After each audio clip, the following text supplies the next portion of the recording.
Hello all, my name is Emily. I am doing the week 4 presentation for Sex, Gender, and Family. The article I chose is US tells airlines to disregard X sex markers on passports and input M or F. This is from The Guardian. There are a couple of other places that it was being reported on, but I chose The Guardian. It has a little bit more of an international aspect to it. It was written October 18th by Hannah Harris Green. And like the title says, the U.S. Customs and Border Protection has implemented a rule requiring airlines to ignore passport gender markers listed as X for U.S. travelers and input M or F. The X has been available for U.S. passports since 2022 to accommodate non-binary and other identities, but based on an executive order signed in January of this year to use sex, not gender identity in federal documents, that's why we are now seeing this being implemented. Now, the U.S.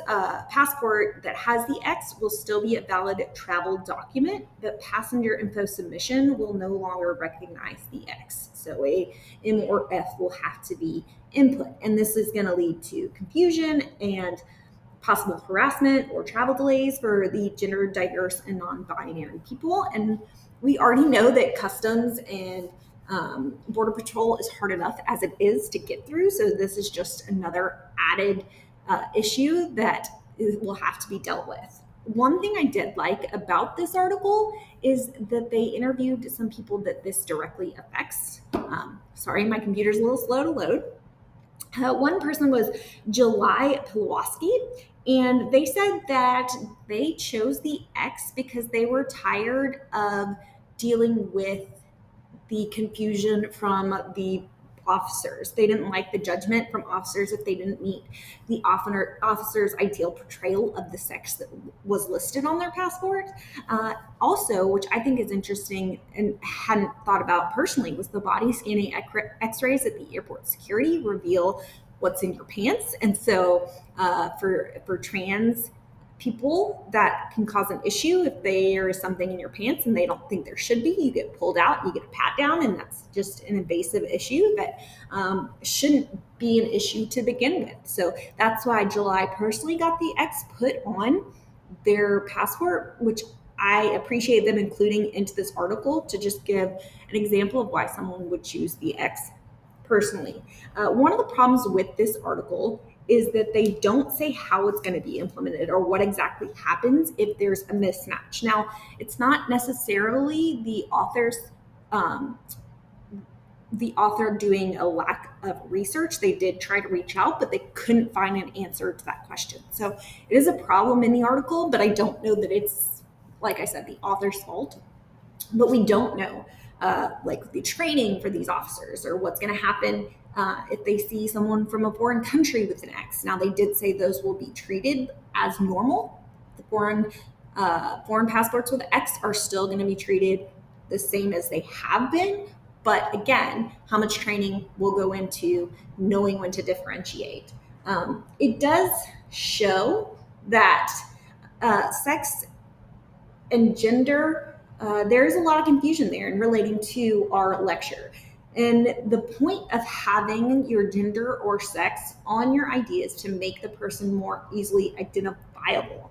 So how does making less options for the person to choose make it better? If your whole point is to have a person look at the ID and look at the person and be able to easily identify that it's a match, how does taking away options make that an easier process? In my mind, it doesn't. And so there clearly is a disconnect of why this is happening. And that goes to more political reasons or religious reasons. It doesn't necessarily get into the actual January executive order and the reasonings behind that, which is another problem with the article. Maybe if they would have gone into more of what that executive order was based on. But it also shows that gender is just a social construct, like we talked about in the lecture. And it's based on where you live, because there are 15 other countries that have the X on their passport.